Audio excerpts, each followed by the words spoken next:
Entonces, Ari, no sé si quieres comenzar presentándote, contándonos un poquito sobre ti. Claro que sí. Muchas gracias, Paula, por la invitación. Bueno, yo soy Ariana Gómez y soy una mujer mexicana que tengo una empresa que se llama Technology for Impact y lo que hacemos ahí es ayudar a las empresas, a inversionistas en general de venture capital, private equity, growth, y a las instituciones de desarrollo internacionales hacer esta transición de un modelo de shareholders o accionistas a un modelo de stakeholders o grupo de interés. Y esto lo hacemos con el soporte de nuestras 5 áreas de expertise, que es innovación y disrupción sostenible, liderazgo y estrategia, impacto y sustentabilidad, estudios de futuro y prospección de futuro y tecnologías exponenciales y ética. Entonces, en estas 5 áreas, pues tenemos una red de expertos alrededor del mundo y expertos en residencia, y a través de eso los llevamos a nuestros clientes en un proceso de 7 pasos para hacer esa transición de un modelo, mentalidad y estrategia enfocada en shareholders, o sea, como era antes, a un modelo, mentalidad y estrategia enfocado en stakeholders. Y esto porque el mundo lo necesita. Ya no podemos seguir haciendo las cosas como las hacíamos, tanto cómo dirigimos, cómo somos líderes, cómo producimos, cómo consumimos y cómo desechamos los productos que consumimos. Todo eso tiene que cambiar y tenemos que tomar en cuenta a todos los stakeholders, no solo a los accionistas, sino también a las comunidades que afectamos, a nuestros empleados, a nuestros consumidores y por supuesto que al medio ambiente. Por eso es que lo hacemos. Y mi background es desarrollo internacional. Yo estudié, bueno, ya hace muchos años, una carrera que es PP, que es Filosofía, Política y Economía, en York, en Inglaterra. Filosofía, política y economía, y ahora en innovación, estrategia, desarrollo de negocio. Ya va, Arián. Cuéntame primero cómo estuvo ese cambio, por qué filosofía, porque también es como, estamos jóvenes, nos encantan todas las cosas y allí somos muy paradójicos en ese sentido, pero por qué esa carrera? Porque yo decidí desde muy pequeñita, tuve la suerte de desde chiquita saber qué es lo que me apasionaba más y eran dos cosas. Primero fue ayudar al planeta y a los animales. Yo quería ser bióloga marina, salvar a las ballenas. Yo tengo una fascinación por la naturaleza y un amor por la naturaleza enorme, ¿no? Entonces yo decía, hay que proteger los océanos, todo. Pero luego pasó algo en mi vida, muy, muy breve te cuento, un día, después de muchos meses de condicionamiento por parte de mis papás, que me dijeron, si quieres unos, porque yo quería unos zapatos rosas que había visto y me enamoré de esos zapatos. Y era raro porque yo era la que llegaba con tierra de la escuela y animales en la lonchera, nunca fui de vestidos ni nada, pero esos zapatos rosas me encantaron. Entonces, mis papás me dijeron, está bien, te los compramos, si vas bien en la escuela, si ayudas en la casa, si te portas bien, todo, ¿no? Y Típico, fue ¿no? dificilísimo, porque yo era muy traviesa y me porté súper bien, todo bien. Entonces, ese día, era un jueves, me acuerdo perfecto, yo tenía 9 años y mi mamá me dice, vamos a ir hoy por tus zapatos. Entonces vamos en el coche y ya de regreso de cuando los compramos íbamos saliendo del centro comercial, que es un centro comercial que está al sur de la Ciudad de México, y justo saliendo había un semáforo que daba con insurgentes y estaba lloviendo y yo iba en la parte de atrás del carro, un carro con calefacción, estaba lloviendo afuera y hacía frío, pero yo iba calientita con la caja de mis zapatos nuevos en las piernas, emocionadísima de llegar a ponérmelos a la casa. Y de repente volteo y veo que hay una señora con un rebozo, con un bebé, pidiendo limosna abajo de la lluvia mojándose. Y volteo por la ventana y veo junto a la banqueta un bebé como de 2, 3 años, que también venía con la señora, solamente con un pañal, se hinca en cuclillas, traía un popote en la mano y empieza a tomar agua de un charco. Y yo vi eso y ese día te puedo decir que todo mi esquema mental cambió. Llegué a la casa, puse la caja de zapatos abajo de mi cama, nunca los usé y digo, está mal, no, no, no, pero yo era chiquita y no podía procesar bien. Y yo decía, ¿cómo es posible que yo tengo una mamá que viene y me compra zapatos en un coche con calefacción y tengo todo y este niño está en cuclillas tomando agua de un charco, en un pañal, sin ropa, bajo la lluvia y su mamá está pidiendo limosna. ¿Qué está mal? Entonces esa noche bajé a cenar. Mis papás los dos son ingenieros bioquímicos, entonces estaban felices que yo había dicho que iba a ser bióloga marina. Y esa noche bajé a cenar y les dije, les tengo un anuncio. Yo muy solemne a los 9 años. Y les dije, A les tengo los un anuncio. 9. Sí, Ok. ya no voy a ser bióloga marina. Ahora lo que voy a hacer es, voy a ser presidenta de México y voy a acabar con la pobreza infantil. Y mis papás se traumaron porque han de haber dicho, ¿cómo? O sea, ahora va a estudiar qué, esta niña ya no va a ser bióloga. Pero se rieron y dijeron, muy bien, felicidades. Pasan los años, yo creo que ellos esperaron que iba a cambiar de opinión y no. Entonces yo decía, ¿por qué pasa esto? Me traumé, decía, ¿por qué pasa esto? ¿Por qué como humanidad todavía tenemos personas que toman un bebé agua de un charco? ¿Qué estamos haciendo mal? Entonces yo me quise ir por entender qué es lo que hacemos y por qué hacemos lo que hacemos como sociedad, como humanos.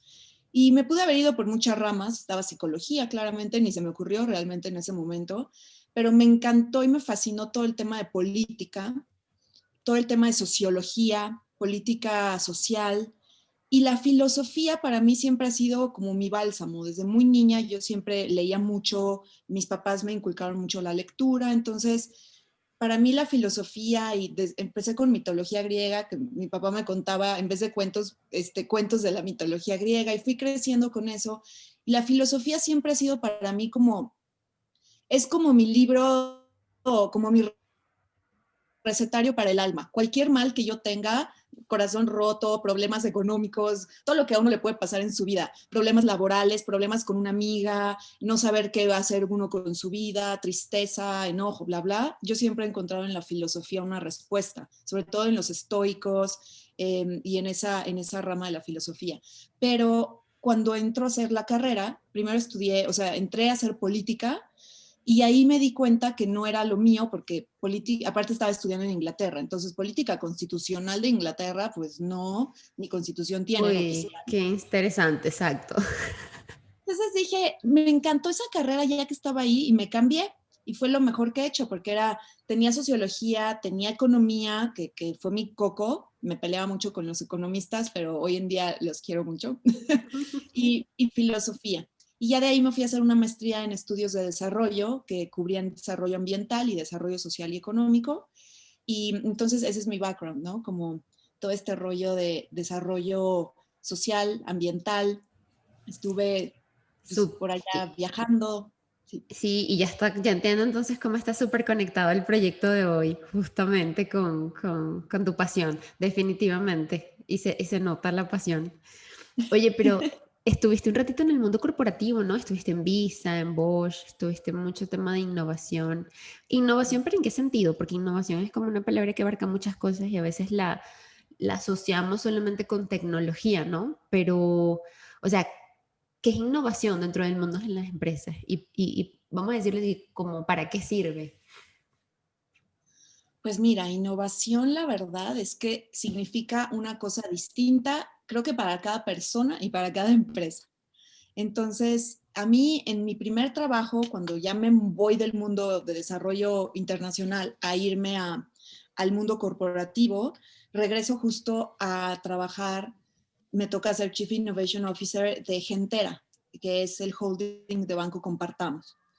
Y me invitan a hacer eso por el background que yo tenía, pero yo no había trabajado en innovación en un corporativo per se. Había sido innovadora en levantar fondos para la fundación en la que estaba, hacer nuevos proyectos, etcétera, y mucho de estrategia, pero no innovación. Y la verdad es que gracias a ese trabajo aprendí muchísimo también porque me mandaron a todos lados a capacitarme, a tomar cursos. Me fui a Silicon Valley, que es Singularity University, que es Institute for Future, que a Londres con todo el ecosistema fintech, bla, bla. Entonces aprendí mucho de tecnología, de procesos de innovación, metodologías de innovación. Yo lo que había aprendido antes de eso es que la innovación tiene, yo siempre digo, la innovación tiene un padre y una madre. La madre es la necesidad y el padre es la pasión. ¿A qué me refiero con eso? ¿Tú quieres ver dónde están los innovadores más increíbles del mundo? Vete a los lugares donde mayor necesidad hay. El ser humano, naturalmente, y si uno ve la historia, hemos sido más innovadores cuando más necesidad hemos tenido o cuando hay gran pasión por algo.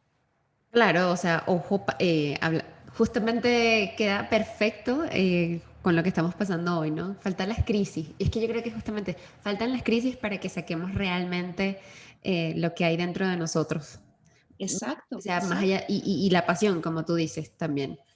Mira, ¿cómo fue el invento de un avión? Tú tenías un equipo que estaba recibiendo fondos casi que ilimitados por el instituto, el Smithsonian Institute y no sé cuánto, y gente muy preparada de todos lados, y por otro lado tenías a los hermanos Wright sin un centavo, pero tenían esa pasión. Entonces, no hay que confundir. Hay gente que dice, pero nosotros no vamos a poder innovar porque no tenemos presupuesto. Error. Y hay quienes tienen presupuesto para aventar para arriba y no logran innovar porque meten muchos procesos, porque tienen una tolerancia a la frustración súper baja, etcétera. Entonces, hay que entender que hay que tener esa necesidad o esa pasión. Eso llevarlo a una empresa es un reto, porque hay empresas, o sea, una empresa no va a tener una necesidad a menos que esté al borde de la bancarrota, pero si les está yendo bien, una empresa exitosa, en hacerles ver que tienen que innovar es difícil a veces. Hoy en día, que ya está esto más mainstream, es más fácil, pero hace 7, 8 años, llegar con un equipo, aparte en ese entonces, o sea, yo llegué y era la única mujer en el comité ejecutivo, era la única mujer joven, no casada, sin hijos, en una empresa muy conservadora. Entonces, aparte yo llegar con todas esas características y decirles, están en el máximo éxito ahorita, pero ¿qué creen? Tienen que hacer las cosas diferentes. Pues claro que se atacaban de risa, decían, ¿esta loca quién es? Y hoy en día ves hacia atrás y te das cuenta por qué tenían que haber innovado con mayor agresividad, ¿no? Y el costo de no haberlo hecho así. Ahora, ¿qué me refiero a innovar con mayor agresividad? Innovación no es gastar millones en poner un laboratorio de innovación y comprar mobiliario muy innovador y muy bonito. Eso no es innovación. Innovación no es contratar a un equipo de disruptores. Innovación es tener un proceso en el que tú estás escuchando al mercado, escuchando a tus clientes actuales y a tus clientes potenciales, o sea, las nuevas generaciones, por ejemplo, y tienes la oreja ahí, escuchándolos a ellos, no que te diga las personas qué dijeron, que tú salgas y los escuches, que tú veas dónde les duele, que te sepas de memoria el viaje o el journey del usuario, cómo interactúan con nuestra empresa, qué les preocupa, qué les gusta. Hoy en día te diría incluso, y con nuestros clientes así lo hacemos, ¿qué les apasiona? ¿Qué preocupaciones tienen políticas, sociales, ambientales? Porque ahora las empresas tienen que tomar una postura ahí también. Entonces, escuchas a tu cliente. Por otro lado, tienes que tener también un ojo en el futuro, hacer ejercicios de prospección de futuro, mapas y escenarios de futuro para entender cuáles son aquellos detonadores de cambio, por ejemplo, cambio, calentamiento global o cambio demográfico. Y eso, cómo o qué zonas de impacto va a haber y cómo esas dos cosas chocan y ahí a tu empresa o a tu sector cómo le va a afectar. Si tú no estás haciendo ejercicios de prospección, pues ya vas muy tarde a la fiesta y probablemente te va a caer un golpe y no vas a saber ni de dónde te salió. Entonces, escuchas al cliente, ves hacia el futuro y luego aquí está el chiste también. ¿Qué haces con eso? Y ahí nosotros tenemos un modelo que le llamamos 3M, que es muy sencillo, que es mentalidad, metabolismo y moral. Y aquí el metabolismo se refiere a eso. Si ya escuchaste al cliente y te dijo, no me gusta que me hagas, por decirte algo, ¿no? Si es un servicio financiero, no me gusta que me hagas pagar los últimos de mes. A mí me gusta tener opción de 2 fechas al mes de pago. Si ya te está diciendo ese cliente y tú no haces nada, y por otro lado, en los ejercicios de prospección, ya te están diciendo que en el futuro los clientes van a poder personalizar las fechas de pago. Y con esas dos insights o esa información que te está llegando, tú no haces nada, significa que tienes un metabolismo lento organizacional, es decir, que escuchas información y no haces nada. Entonces, eso es como para mí el principio número uno de la innovación. Escuchar, entender qué viene y hacer algo al respecto. Y por eso a muchas empresas y a muchos gobiernos el coronavirus y la crisis en la que estamos les cayó de sorpresa. Y muchos dicen, fue un cisne negro. Perdón, pero no fue un cisne negro. porque todo el mundo sabía que esto podía pasar, pero nadie hizo nada al respecto, muy pocas personas o gobiernos. Claro, o sea, imagínate, es que lo vemos en películas. Me acuerdo que justo como una semana antes, te lo juro, había visto Contagio, no sé si viste esa película, y era como surreal, y yo decía, ¿te imaginas una cosa así? Y o sea, Wow. me acuerdo que una semana porque justo estaba como toda la cuestión allá en Europa y se decía, no sé qué, y yo decía, ay, aquí en México, quién sabe si llegué aquí, pero por tanto como que no lo visualizaba. Y es que a veces vemos las cosas como muy surreal, es como, o lo subestimamos, exacto, decimos, no creo, y estaría muy raro. Entonces cuando cuando tenemos el problema encima, es como, es lo que tú dices, ¿qué pasó con los insights que veníamos teniendo para prevenir ciertas cosas en el futuro? Es, ¿No? es. Y solo para terminar el tema de la innovación, una vez Ajá. que ya esto lo haces y ya tienes ese ritmo, ese metabolismo más acelerado para recibo información y hago algo al respecto con esa información. Si ya mi cliente me está diciendo esto no me gusta, eso ya es una alarma.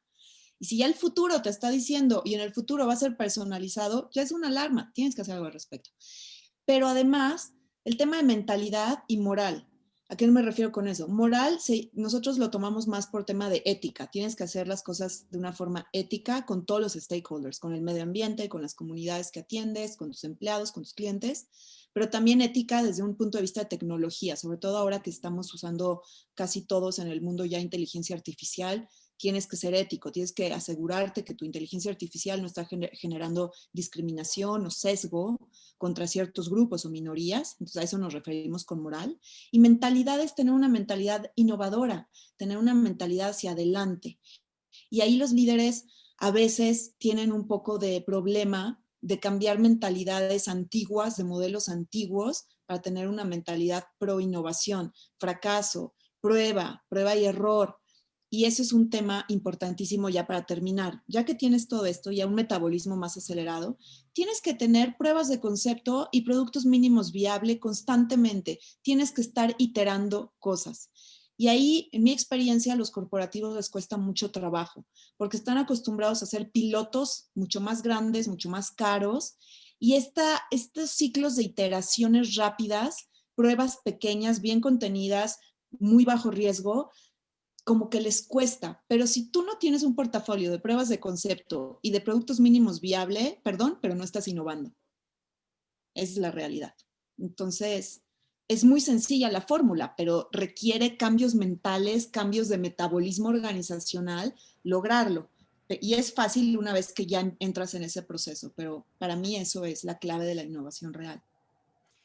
Oye, pero y justo ahorita diste como varias razones del por qué no, porque hasta me hace pensar, yo, o sea, no todas, yo diría, todas las operaciones, digo, grandes o medianamente grandes deberían tener como justamente un área de innovación. Y créeme que muy raro que exista incluso un departamento, un área de estrategia de innovación.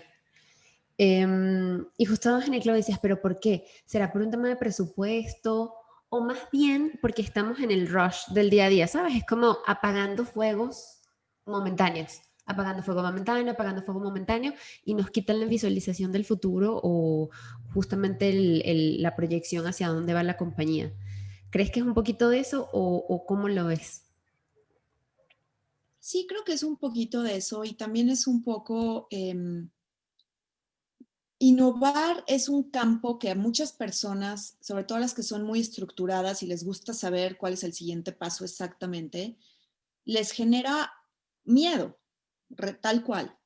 Tú eres alguien que puede ser exitoso y que tal vez, sobre todo hablando de ejecutivos y directivos que tienen muchos años haciendo algo, imagínate que tú compraste tu primer casa o tu casa, pusiste, o sea, mandaste a tus hijos a la universidad haciendo algo que sabes hacer muy bien y tienes haciendo hace muchos años. Y ahora de repente empiezas a entender o alguien viene y te dice que tienes que hacer las cosas radicalmente diferentes. Hay un miedo ahí, porque somos seres humanos, que puedas pensar, no, pero ¿qué tal que en esto nuevo yo no soy bueno? ¿Qué tal que yo no sé hacerlo? ¿Qué tal que hay alguien mejor? Entonces hay una resistencia natural al cambio. El tema es que aquí es muy importante entender que si no cambias tú, te va a venir a cambiar alguien y tal vez se lleve a todos tus clientes O sea, va a haber disrupción que te va a pegar. Y qué mejor que generar la disrupción tú mismo, ¿no? Y hay los que dicen, pero eso es canibalismo. Pues no, no es.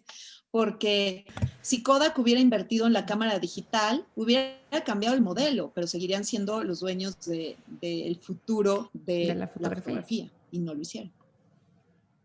Sí, lo mismo pasa con Exacto. Blockbuster, lo mismo pasa con todas estas empresas, ¿cómo se llama? Las diferencias que colocan. Súper. Oye, y un poquito también para saber,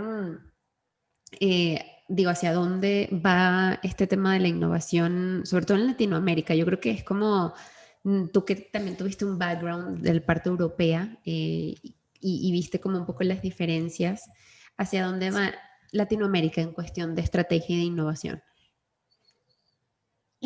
Latinoamérica, como lo veo yo, eh, bueno, es que hay un antes y un después de la crisis de la pandemia, obviamente, también, ¿no? Eso sí. Pero sí, antes de la crisis te diría que yo veía al mercado latinoamericano ya muy subido al tren de la innovación. Se tardó un poco más en llegar, pero ya estaban a bordo, digamos, ¿no?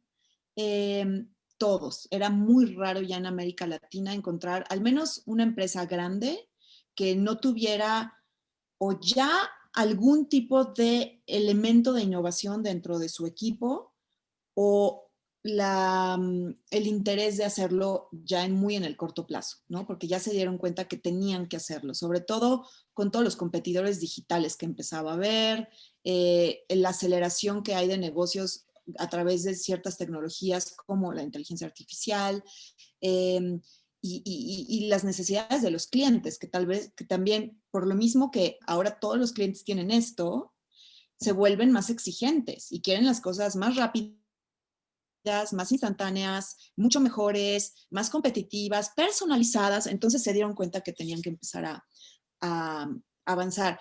De hecho, muchos ya estaban en algún momento de una transformación digital de sus negocios, por lo cual no les pegó tan duro la crisis del COVID como a los que todavía estaban viendo si hacían transformación digital o no. Esos ahorita la están pasando muy mal, sino es que ya están quebrando. Entonces, estaban ahí. El reto que yo veo ahora en América Latina es la fase 2. Ahorita están en un shock económico la mayoría de las empresas de América Latina. ¿Qué significa esto? Que están viendo cómo sobreviven el golpe del coronavirus. Y ahorita todo el enfoque está ahí. Y cuando estás así, es muy difícil que alguien, o sea, cuando estás viendo el problema fijamente, es muy difícil que alguien logre levantarte la mirada y que veas hacia otro lado, porque estás obsesionado con salir de este bache. Sin embargo, es importante que entiendan los líderes de las empresas de América Latina y del mundo entero, pero ya están un poco más avanzados en algunas regiones, en los Emiratos, en ese sentido, en Estados Unidos, en algunos lugares de Europa, no en todos. Pero es importante que entendamos todos que la forma en la que vamos a poder salir del bache es si empezamos a mirar nuestra estrategia y nuestros modelos de negocio desde una visión de stakeholders, porque eso te abre nuevas áreas de ingreso, nuevas fuentes de ingreso, vas a poder identificar y explotar, vas a entender mucho mejor quiénes son tus stakeholders, cómo generarles valor y por ende extraer también valor de ellos. No vas a poder salir del problema haciendo lo que hacías antes. No se va a poder. Quien siga ahí no va a poder. Entonces, siempre son dos avenidas.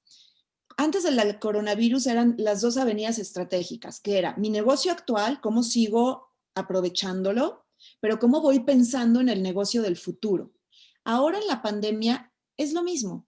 ¿Cómo hago que sobreviva mi negocio actual, pero entendiendo que quizás la clave para esa supervivencia sea en mirar al negocio, al modelo de negocio, a la estrategia, desde una visión distinta, que es una visión de stakeholders? Esa es la llave y la vacuna que va a hacer que mi negocio sobreviva y sea exitoso en el futuro. Lo dijo Klaus Schwab, el fundador del World Economic Forum. Los líderes del futuro exitosos, primero tendrán que ser líderes ambientales. Si no entienden de medio ambiente, no van a poder ser líderes exitosos de ninguna empresa. Y eso entra en la visión de stakeholders. Uno de sus stakeholders es el medio ambiente. Estamos viendo ahorita una explosión en nuevas tecnologías, en inversión, en climate tech, en soluciones a calentamiento global, energías renovables. Entonces, ahí está el tema. ¿Cómo tú, como empresario, puedes subirte a eso? ¿Cómo puedes empezar a agregar valor, hacer las cosas distintas, pro medio ambiente, que te va a ahorrar costos, te va a generar una mejor relación con tus clientes, una mejor reputación de marca auténticamente, si viene desde la estrategia? Ahí está la clave.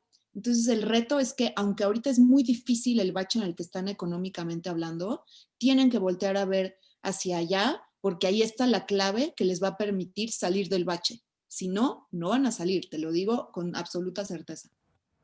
Oye, pero ¿y cómo se hace? Porque, o sea, supongamos, o trasladémoslo a un ciudadano común, es como, estás en tu, eres como exacto, el padre de familia y dices, bueno, tengo que salir de esta crisis, pero a la vez tengo que ir revisando futuramente cómo, o sea, cómo va a ser el futuro de estos niños, cuáles son los planes para su educación, para su formación completa. Y yo siento que un CEO de una empresa es como, a ver, ¿cómo sobrevivo, mantengo a la gente? Porque o sea, vinieron entre ellos, ya sabes, o sea, muchísimos recortes, estamos hablando de una tasa de desempleo que creció importante, pero está justo eso, cómo me mantengo, pero a la vez tengo reuniones platicando o sea, de mi industria futura. ¿Cuáles son como tus tips, como tu paso a paso? Es como, ¿cuál sería como tu mejor consejo? Mira, siéntate, este es el modelo de planear, este es el modelo de visualizar y en el presente enfócate en esto, pero esto no es importante. O sea, como de manera más criollita, o sea, como además de lenguaje de pueblo, o sea, ¿cómo visualizamos eso? ¿Cómo hacemos para jugar las dos pelotitas al mismo tiempo? Mira, lo voy a traducir tal cual, porque nosotros tenemos justo un programa que es ese proceso, ¿no? Es un programa de 7 pasos para hacer todo ese proceso del modelo de shareholder a stakeholder. La primera parte es entender, es muy sencillo, es estrategia. ¿Dónde estamos ahorita? ¿Dónde está parado el negocio? ¿Cómo está ahorita este contexto? O sea, queremos ir de A a B. Entonces, primero hay que entender qué es A. ¿Dónde estamos? ¿Cómo está la situación? ¿Cómo están nuestros números? ¿Cómo está nuestro equipo? ¿Cómo está el mercado? ¿Qué dicen nuestros clientes? ¿Por qué se fueron o por qué llegaron? Etcétera. O sea, ver el contexto, ¿no? Es como, si algo pasa, si te caes, si te pegas muy fuerte, primero como que te paras y dices, a ver, ¿qué pasó? ¿No? ¿Qué pasó? ¿De dónde me pegué? ¿Dónde me duele? ¿Me puedo parar? ¿Me puedo mover? No, tal cual. Entonces, es entender el contexto de A, de donde estamos ahorita. Luego hay que entender también un poco B, qué es a dónde queremos llegar. En un corto plazo B es supervivencia, queremos que no quiebre la empresa. Entonces, otra vez, ¿qué está pasando? ¿No? ¿Qué productos, si vendemos productos, por decir algo, qué productos son los que mayor venta nos están generando? ¿Cuáles son los que no? O sea, hay mucho, digamos que en un tablero, en un dashboard, puedes mover muchas cosas. Inclusive antes de considerar hacer un recorte de personas. Hay muchas cosas que se pueden hacer para tratar de contener un poco, ¿no? De sellar, digamos, los hoyos en la lancha para que no se siga metiendo el agua, por decirlo así coloquialmente. Entonces, mis números, ¿cómo están mis números? ¿Dónde estamos gastando? ¿Dónde estamos, qué estamos pagando? ¿Qué suscripciones o membresías o cosas que estemos pagando que quizás ahora valga la pena no hacerlo? Espacios también, infraestructura, qué estamos pagando que no estamos necesitando, que podemos hacer más chico, personas también. Tenemos ahorita contrataciones de qué tipo, qué forma y también un poco, aquí yo más que hacer un downsizing, que recomiendo como última medida siempre, por supuesto, pero sí es un momento en que las empresas, y lo vemos con clientes, se han dado cuenta que tal vez estaban siendo tal vez muy laxos, estaban teniendo tal vez 3 puestos para algo que debería de ser un puesto. Y no estoy en una narrativa antiempleo, pero sí estoy diciendo que las personas tienen que estar generando valor también en nuestro trabajo, ¿no? Hay empresas que se dieron cuenta que tal vez había personas que estaban involucradas en un proyecto que les requería 2 horas al día en jornadas de 8 horas. ¿Cómo es posible? Entonces, revisar también eso. O sea, este es un momento que nos toca aprovechar también de revisión, de cómo estábamos haciendo las cosas, qué estábamos haciendo bien, qué estábamos haciendo mal. Y empezar a contener. Ahora, sí es importante tener una visión hacia afuera y una visión de stakeholders para salir del bache, porque también eso incluye comunidades secundarias. Entonces, ¿con quién puedo hacer una alianza inesperada? ¿Quiénes son aquellos partners no comunes con quien podría hacer tal vez una alianza para fortalecer ahora nuestro modelo de negocio actual y poder vender más de los productos que ofrecemos o de los servicios que hacemos o llegarle a un nuevo mercado? Pero hay que tener esa visión y hay que salir a entender qué alianzas puede haber o cómo participo más en tal ecosistema. Había empresas que eran muy exitosas que pensaban que eran islas, que ellas solas podían. Y ahorita estamos viendo que la colaboración, las alianzas y las alianzas no comunes, cosas que tal vez nunca considerarías, valga la pena hacer, desde con un influencer o con una comunidad de, yo qué sé, de, no sé, poetas urbanos que van y ponen frases en la calle. Y, o sea, ha habido ejemplos increíbles alrededor del mundo de empresas que hacen alianzas no comunes o startups que hacen alianzas no comunes con resultados extraordinarios. Entonces, ¿cómo le llegas a más personas? Y sí, es un ejercicio donde te vas a tener que salir de tu zona de confort. Y creo que eso es lo más importante que te diría. Para todas las personas y todas las organizaciones, ahorita en este momento, en el tiempo en el que estamos, lo más importante que todos tenemos que entender es, hagas lo que hagas, quieras llegar a donde quieras llegar, te vas a tener que salir radicalmente de tu zona de confort, como empresa, como equipo y como persona. No se puede de otra forma, ni modo. Ya que eso lo asimilas, ya también es más fácil dar el paso. Pues sí, ¿no? Sí, sin nada que perder, sin miedo. Oye, y ahorita hablaste de algún punto, tocaste algo muy importante con el tema de la gente, ¿no? O sea, al final creo que es el activo más precioso de una compañía, porque es quienes hacen la compañía, los equipos y el individuo per se. Ahora, ¿cuáles son las características o cómo tú visualizas un perfil innovador? O sea, que tú digas justamente cuáles son la personalidad o las principales habilidades que destacan en un perfil que es innovador. Wow, mira, yo te diría que tiene que tener un elemento de rebeldía y de inconformidad, lo cual es muy problemático para todos, incluida para esa persona Ya si va lo a ir a un sé. corporativo. ¿Por qué? Porque alguien medio rebelde, medio revolucionario, medio inconforme con el status quo va a generar muchísimo ruido dentro de una organización, porque va a llegar a retar, va a llegar a decir, ¿por qué así? ¿Por qué no mejor así? Esto podría ser mejor, esto está mal. Entonces va a generar mucho ruido. Y a esa persona se la va a pasar mal, por lo menos al principio, si tiene suerte solo al principio, porque va a recibir un azotón de puerta en las narices. O sea, nadie va a estar contento con eso, porque a nadie le gusta que lleguen a cuestionarle, a decirle, a retarle, ¿no? Pero eso es importante y las organizaciones necesitan incentivar ese tipo de comportamiento y darle un espacio de, un margen de maniobra y también un espacio intelectual y creativo para que le puedan decir, ok, ¿qué propones? Y no decirle, no, no es cierto, sino, ok, ¿qué propones? Tienes un espacio para hacer pruebas, para tratar de cambiar las cosas, pero no rechazarlo de entrada. Porque si eso hacen las organizaciones, entonces, ¿para qué lo contrataron? Si lo que quieren es convertirlo a una persona que está alineada al status quo, entonces no vale la pena, es un gasto innecesario. Y tampoco Pero darle un espacio de mentira, porque pasa muchas veces que es como, ok, entonces, ¿qué propones? Pero así como incluso de una manera como, bueno, tú que lo sabes todo, ¿sabes? Y uh-huh, ya se gesta incluso una relación tóxica de alguna sí, manera, ¿no? sí. O que le dicen, bueno, ¿tú qué propones? Pero ya sabiendo que aunque diga algo maravilloso, no lo van a implementar. Ah, sí, Porque déjalo entonces hablar, esa ¿no? persona se cansa. Sí. Exacto. Pero Ok. eso, creo que alguien que rete, alguien que traiga una visión distinta, es lo mejor. Y Steve Jobs lo decía, y sí lo cito porque mucha gente lo ha criticado horrible, pero desde un punto de vista de innovación, el tipo por supuesto que era brillante. Y él decía, no puedes contratar gente inteligente y gente brillante para que lleguen y tú les digas qué hacer. Ahí también tiene mucho que ver con estilos de liderazgo, que también nos metemos mucho en eso y eso es de lo más importante para el futuro. El mundo necesita líderes radicalmente diferentes a los líderes que hoy tenemos, pero tiene que ver con temas de liderazgo y tiene que ver mucho con el manejo del ego.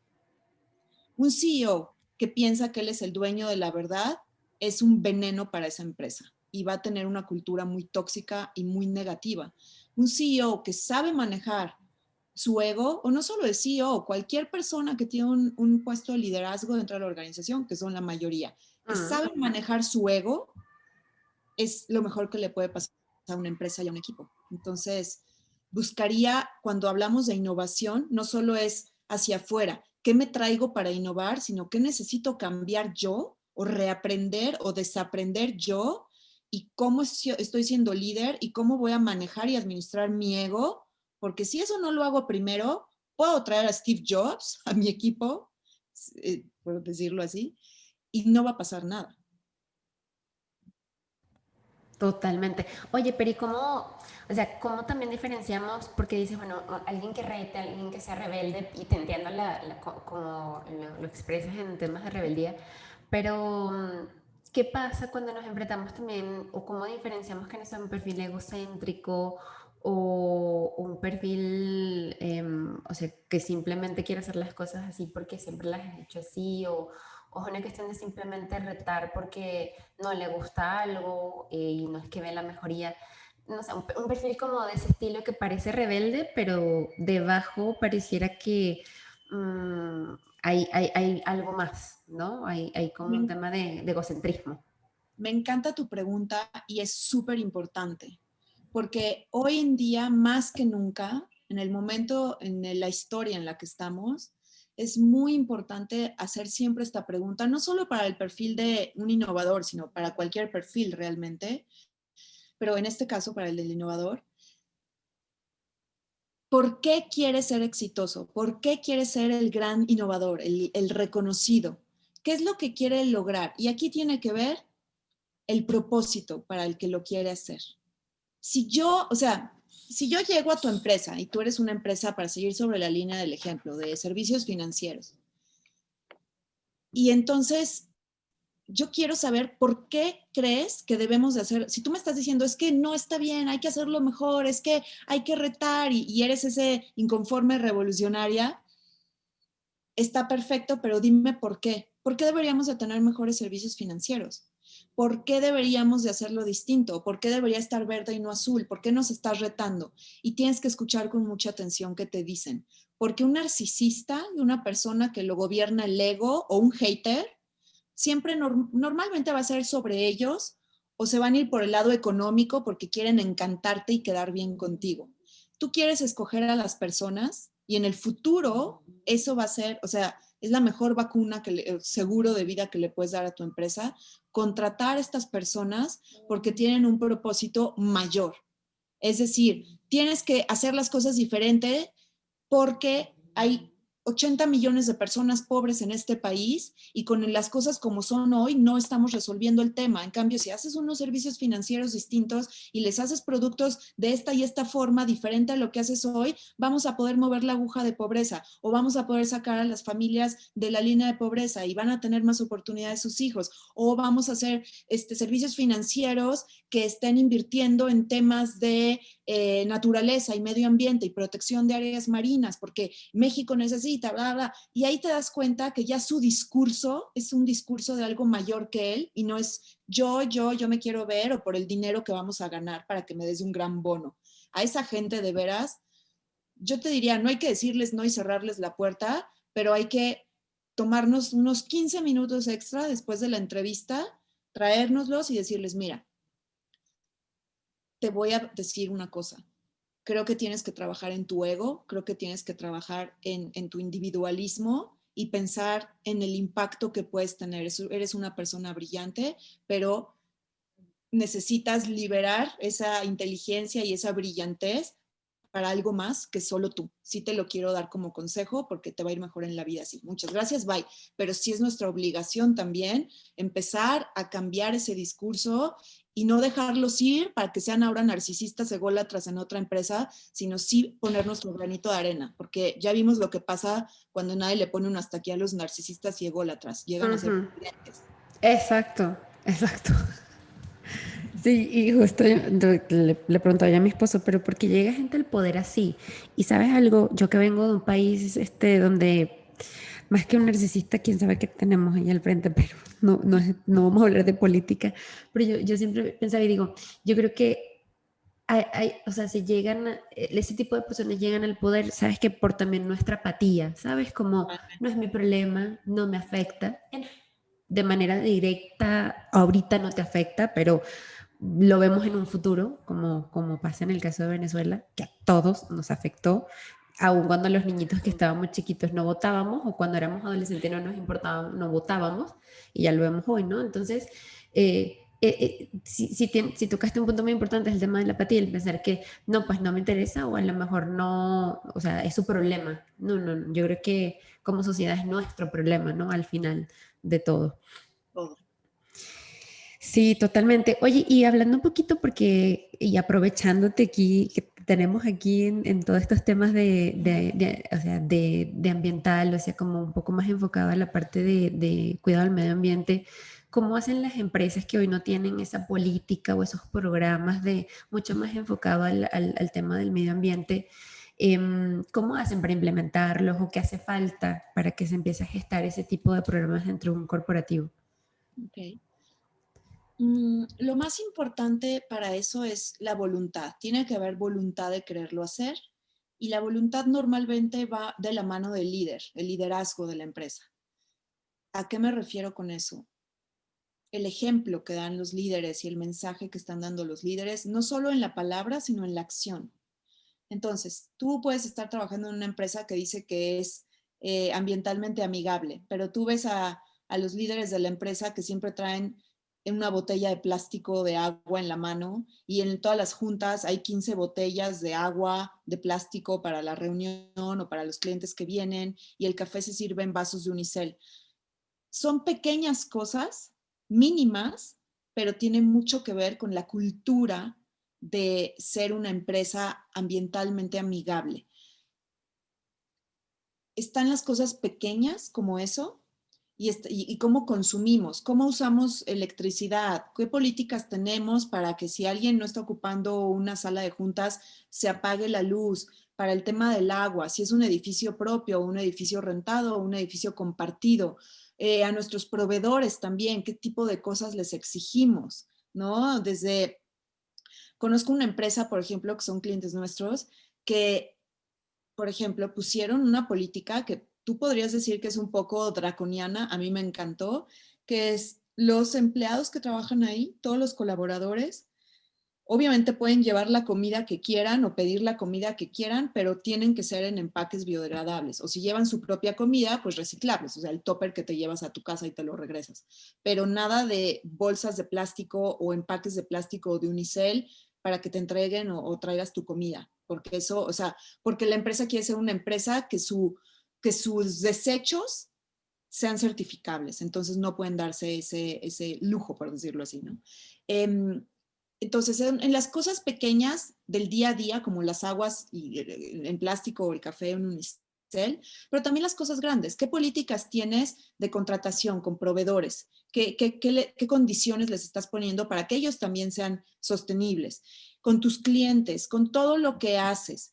Si eres una institución financiera, ¿dónde estás poniendo tu dinero? Y cada vez las personas nos fijamos más en eso. Por eso ya hay banca, hay algunos bancos en Europa sobre todo y empieza a haber algunos productos parecidos en Estados Unidos que ya invierten también en energías renovables, en conservación, porque cuando tú eres un cliente de un banco global y te enteras que el banco invierte en armamento o en empresas que tienen un récord de, yo qué sé, violencia sexual o cosas así, pues, o de deforestación en el Amazonas, como el caso de HCBC con JBS, que el año pasado le dijo a todos los inversionistas, no inviertan en esta empresa porque no lograron comprobar a través de sus reportes de sustentabilidad que no están apoyando la deforestación criminal en el Amazonas.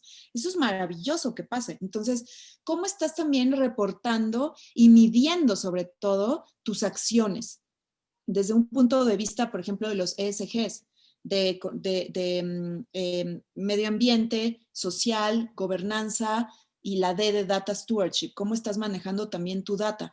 Todo el tema de tecnología tiene una huella de carbono importante. ¿Cómo están viajando en tu empresa? ¿Cada cuándo viajan y cómo viajan? ¿Y estás mitigando esas millas de vuelo de cierta forma? ¿Estás en un fondo verde? O sea, hay una plétora gigante de cosas que se pueden hacer. Yo diría, a veces les da miedo y dicen, es que es mucho, ¿cómo lo hacemos? A veces es empezar en un Excel muy sencillito con las cosas básicas. El día a día, de dónde traemos papelería, qué onda con nuestros alimentos, cómo servimos el café, cómo tomamos el agua. Con que una empresa prohíba que haya botellas de plástico y haya café en unicel y mejor ponga jarras de cristal y tazas, están reduciendo el plástico que se desecha enormemente. Entonces, a veces pequeños pasos son muy importantes, pero lo mejor de todo es el ejemplo que van a estar dando a sus empleados y a sus clientes.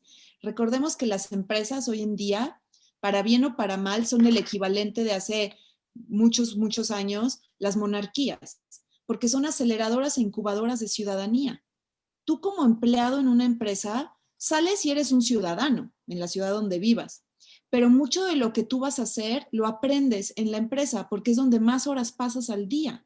Entonces, más le vale a la empresa que esté dando un ejemplo bueno a sus empleados, a sus colaboradores, a sus proveedores y a sus clientes, porque si no están fallando garrafalmente como líderes. Por eso queremos, y mi misión es convertir a los líderes de hoy en líderes que estén listos para el futuro y que sean líderes ambientales. Está muy bien como primer paso empezar a mapear dónde toca el tema de sustentabilidad a la empresa, en qué acciones, cadenas de suministro, proveedores, cómo producimos, etcétera.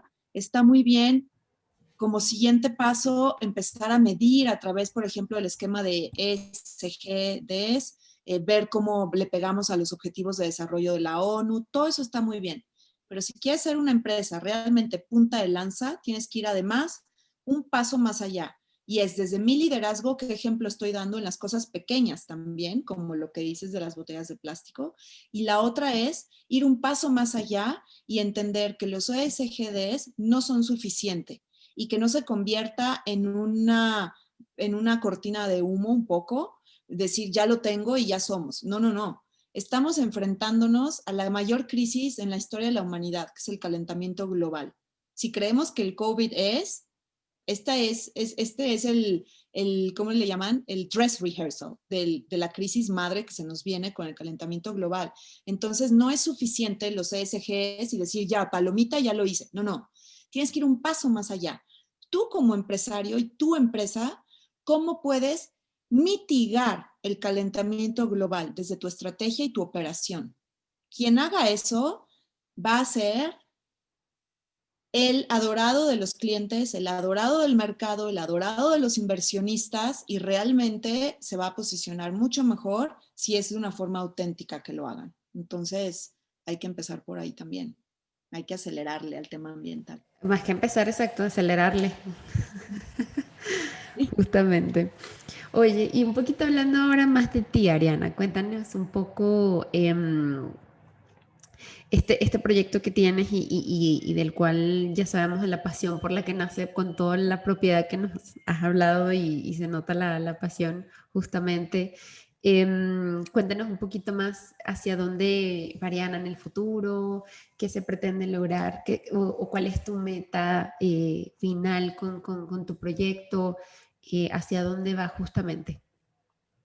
Pues mira, la meta final te diría que es cuando todos los líderes sean líderes ambientales, sean líderes que lideren y hagan negocios desde una perspectiva de stakeholders, ¿no? De hecho, ese es nuestro propósito masivo transformador en Technology for Impact, que es protegemos el futuro de la naturaleza y de la humanidad, transformando la forma en la que las organizaciones lideran y hacen negocios. Entonces, ese sería el máximo éxito, ¿no? Poder llegar al mayor número de líderes alrededor del mundo.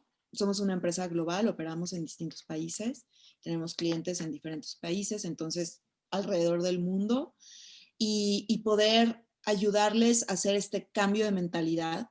Y no solo es un cambio de mentalidad desde una perspectiva de negocio, eso es muy importante y lo hacemos y entendemos que los negocios son negocios, pero también desde una perspectiva humana. Hay que empezar a cambiar la forma en la que lideramos. Lideramos de una forma y con conceptos tanto económicos como de management, como de económicos del siglo pasado realmente. Es momento de cambiar la forma de liderar, meter elementos femeninos en la forma en la que lideramos. Y no me refiero a un tema de que haya más mujeres. Obviamente queremos que haya más mujeres también, porque cuando hay más mujeres las cosas son mejores para todos, ¿no? Porque es diverso, la diversidad siempre es mejor.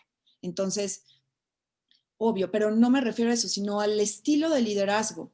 El estilo de liderazgo también tiene que tener elementos femeninos, tiene que ser más empático, tiene que ser más compasivo, tiene que ser más inclusivo, tiene que ser también suave en ciertas cosas, ¿no? Me acuerdo, a mí de pequeña me decía siempre mi papá, hay que ser duro con el tema y suave con la persona, ¿no? No puedes liderar con gritos y con sombrerazos ofendiendo a las personas, exigiendo solo resultados mientras las personas están agotadas y no están motivadas. Hay que motivar.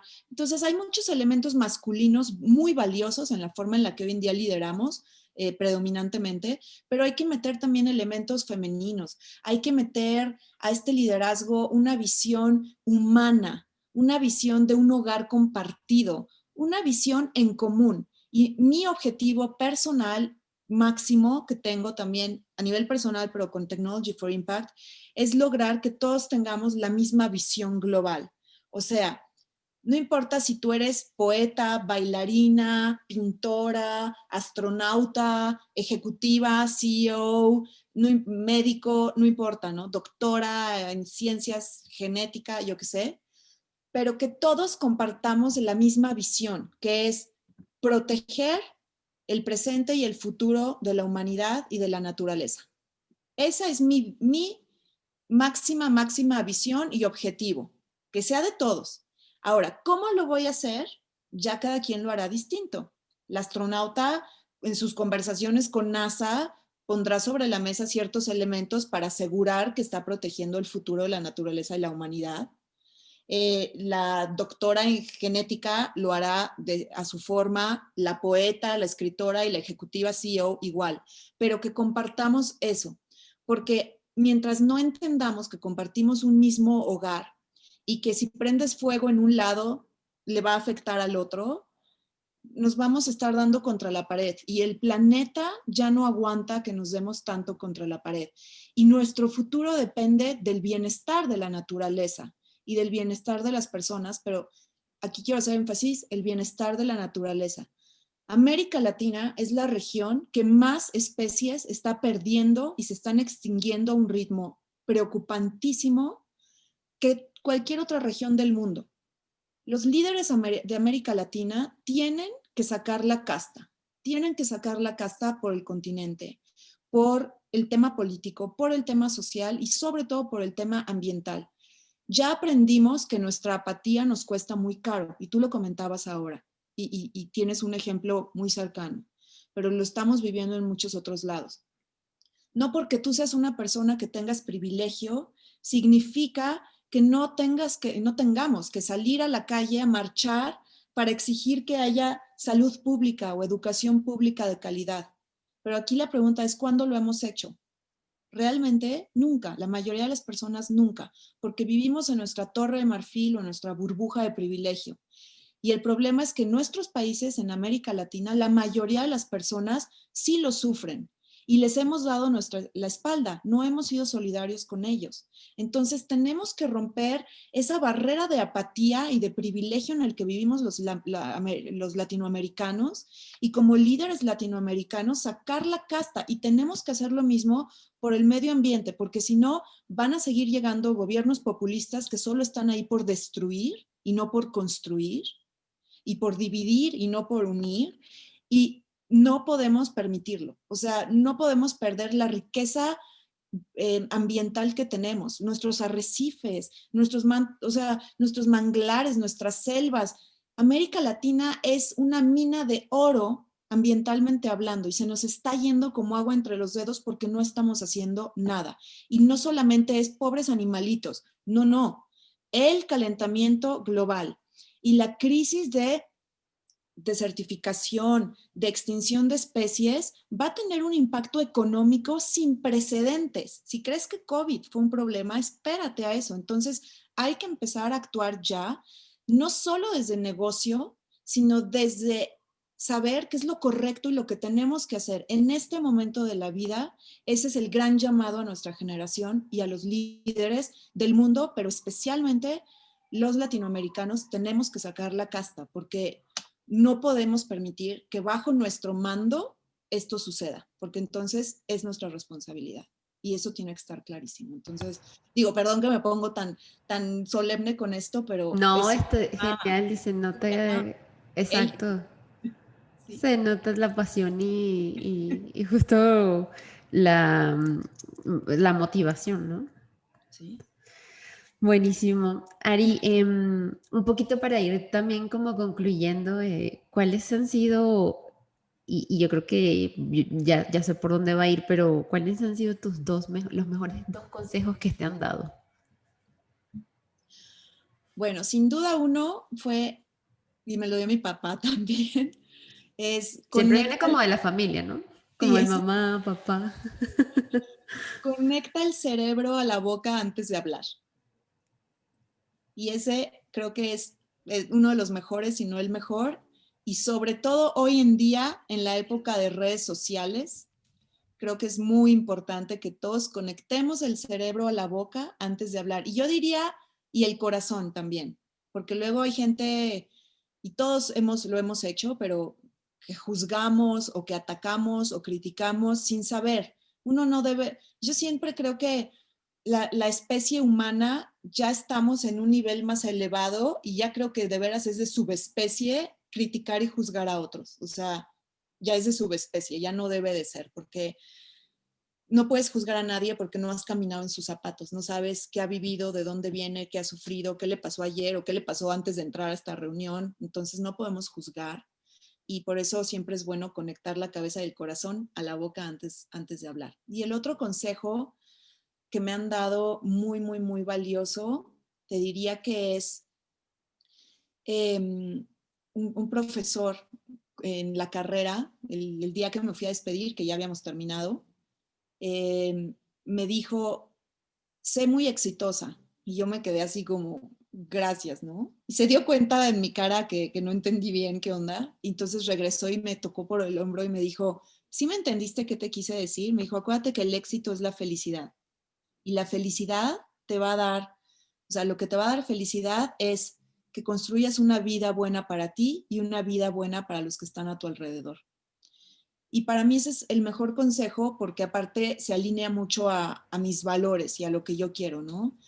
Yo quiero dejar el mundo mejor de como lo encontré, y eso me hace feliz. A mí me hace feliz poder transformar la mentalidad de una persona que quizás solamente veía por el negocio o por sí misma, y empieza a considerar a los demás o al medio ambiente. Eso, bueno, eso ya es la lotería para mí, si logro ayudar a las personas a cambiar ahí su mentalidad. Entonces, ese consejo de ser feliz, labrándose una vida de la que uno se sienta orgulloso, que incluya el poder impactar a las demás personas y al medio ambiente en este caso, me parece genial, porque eso es realmente a lo que venimos, poder también ayudar a los demás. Si no, ¿para qué estamos aquí? Nuestro paso por este mundo es tan corto y tan insignificante comparado con la historia de la humanidad y el universo, que a veces hay que salirnos un poquito de nosotros mismos y del ego y de cuántos likes y cuántos followers o lo que sea, o qué título tienes, y más bien medirte qué vidas has tocado, a quién les has ayudado a pensar diferente y tú cómo te estás labrando para también ser mejor cada día. Yo creo que con eso podemos dormir muy bien y cuando nos toque irnos, irnos con una sonrisa. Wow, totalmente, totalmente. Oye, y dos consejos que más que, porque yo siempre digo, bueno, tus dos peores consejos, pero más allá de eso, dos consejos que dijiste, esto no está acorde a mis valores o son malos consejos para un individuo. Ok, el primero es, el primero es, tiene que ser perfecto, o sea, o tienes que ser perfecta, ¿no? Ese creo que es, nadie es perfecto y nadie va a ser perfecto nunca, jamás. Y la imperfección es lo que de hecho vamos a hacer siempre y a lo que podemos aspirar, o sea, podemos que sea algo muy bueno, pero no perfecto. Y si tú te pones la barra de perfección como barra a la que aspiras llegar, vas a tener una vida de mucho dolor y mucha frustración. Y esto yo lo sé porque yo viví mucho con eso y fue algo que me causó mucho dolor y mucha preocupación y mucha angustia. Entonces, aprenderte a amarte a ti mismo, no desde una perspectiva narcisista ni ególatra, pero saberte que eres suficiente y que lo que vayas a hacer, si le pones tu corazón y todo tu esfuerzo, va a estar bien. Creo que eso es, o sea, aspirar a la perfección es una estupidez. Y la otra, yo te diría que es, y esta puede ser controversial, pero uno de los peores consejos, y me lo han dado muchísimas veces, además, sobre todo en el mundo corporativo, tristemente, pero es no te metas, no te involucres, ¿no? O sea, ahórrate esos problemas. Y para mí, ese es un pésimo consejo, porque eso le hace daño a la organización, al trabajo, a las personas y a uno mismo, porque nos convierte en zombies tibios y pusilánimes. Y lo que menos necesita este mundo es gente tibia y pusilánime, apática, que se voltea al otro lado cuando está viendo una injusticia o algo que está mal o está escuchando una mentira. Y yo sé que es difícil porque a veces, tal vez decirle a tu jefe, si tienes un jefe en el mundo corporativo, del cual obviamente depende tu bono y todo, pues cuesta trabajo, si tienes que llevar sustento a tu casa, tal vez no es fácil, pero hay formas. Lo que no se vale es quedarse callado y voltearse para el otro lado. Einstein tenía una frase que me encanta, que era, el mundo es un lugar peligroso en donde vivir, no a causa de aquellos que hacen daño, sino a causa de aquellos que observan y no hacen nada al respecto. Y creo que lo que veníamos hablando de la apatía, tanto en países donde han surgido figuras autoritarias, populistas, etcétera, pero también en el tema ambiental, pero también en la vecina o el compañerito de clase del hijo, no nos podemos quedar callados, no podemos. Si estás en una conversación o en una reunión con amigas y alguna de ellas dice, es que fulanita es una zorra, no te puedes reír, no te puedes quedar callada, aunque sea la anfitriona. Tienes que decir, oye, no está bien que te expreses así de otra mujer. Esas cosas ya no hay que tolerarlas en nuestro grupo. ¿Qué les parece? O en la oficina, si alguien dice un comentario así. Yo estuve en oficinas donde eran conservadores y se expresaban, por ejemplo, de una persona homosexual de una manera muy denigrante. Y me tocaba decir, oye, eso no está bien, no hables así, estás dando un ejemplo. Y claro, no fui la más popular, ¿no? En ese momento, pero quedarse callado es un cáncer que te va calando. No, no hay que hacerlo realmente. Buenísimo. Yo creo que justo de esos dos malos consejos nos llevamos más consejos que sí son válidos, ¿no? Y que sí deberíamos aplicar. Sí. No, bueno, excelentes enseñanzas, Ari. Me llevo, yo creo que no solo, obviamente no solo yo, y por eso justamente te decía, era la intención de que naciera este podcast, porque yo creo que estas enseñanzas que usualmente yo tenía en entrevistas con líderes que a veces piensan que por ser líderes de negocios no sacas de la parte humana, no sacas temas como del medio ambiente, no salen temas como de diversidad, como de moralidad, por ejemplo, o buen comportamiento, filosofía también. Claro, Salen de todo, porque somos, hablaba yo con, me acuerdo con una directora de marketing colombiana, y me decía, es que somos seres humanos integrales, porque una persona claro, que es un director de finanzas y de repente quiere, no sé, tener clases de piano y puede ser un buen pianista también, o a lo mejor un claro. director de recursos humanos que le encante cocinar y resulta que también puede ser un excelente chef. Sí, Es vi como, ese podcast tuyo y me encantó con Lili. sí, pero también estaba con el de, ¿cómo es que se llama? Ay, ahorita se me fue el nombre. Pero es una directora de marketing colombiana. Ella es del Rosario, de la Universidad del Rosario. Y eso me lo llevé tanto conmigo porque yo a veces decía, uno de los consejos que me acuerdo que daban para el tema del CV es como, no coloques tus hobbies, que eso a nadie le interesa, es como eso que tiene que ver con tu trabajo. Y yo decía, pero es que tiene tanto que ver, justamente, tiene tanto que ver porque este soy yo y es precisamente soy Claro. yo un ser humano integral. Sí. Y hasta tus redes sociales. Yo también me fijo en eso cuando Claro, contrato, porque en la entrevista me puedes decir que eres la Madre Teresa, pero si en tus redes sociales solo estás echando odio y comentarios haters y criticando cosas, ahí yo digo, cuidado, se prende la alarma, ¿no? claro. Mira, interesante. Ya, tomen nota los que están escuchando, los hiring managers visualizan las redes sociales. Pero es eso, es que es lo que tú dices. Yo creo que, o sea, una cosa es la entrevista, pero en el completo, ¿quién es la persona? ¿Qué le gusta? ¿Qué comparte? ¿Qué dice? O Exacto. sea, cómo se expresa. Hasta a quién sigue y a quién les da like. Ajá, eso también. Buenísimo. Entonces, Ari, muchísimas gracias por acompañarnos. Excelente entrevista, yo creo que de las mejores que he tenido y me llevo muchísima reflexión, créeme, que yo creo que eso también era uno de los objetivos. Yo y espero que también nuestra audiencia también se esté llevando muchas reflexiones sobre esta conversación.